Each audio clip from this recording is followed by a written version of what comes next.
እማዬ በቃ ሻንጣውን አውጥተን ኑሩለት። እውነትህን ነው። እሱ እንደሆነ ሙጫ ሆኖብናል። ገንዘብ ኖሮኝ ከቤት ቦጣ ደስ ይለኝ ነበር። ምን አስቸኮለ? ትንሽ ቆይና አሪፍ ላይ ስትሆን ትወጣለህ።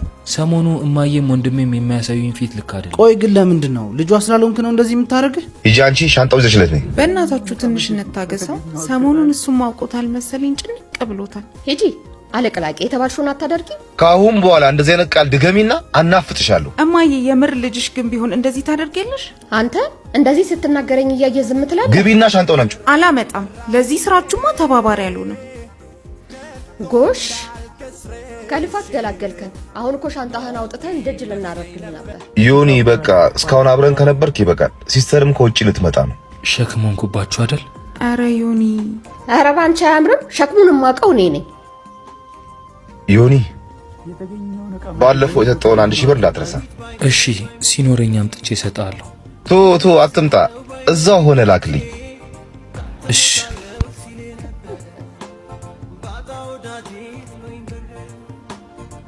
ምን ሆነ ነው እንደዚህ አቻኩል የጠራኸኝ? የፈራሁት ደረሰ። ከቤት አስወጡኝ። እጄ ላይ ደግሞ ምንም ብር የለኝም። ችግር የለውም፣ ለጊዜው እኔ ጋር ታርፋለህ። ቤት የቆመውን መኪና ወስደህ ደግሞ የሆነ ነገር ስራ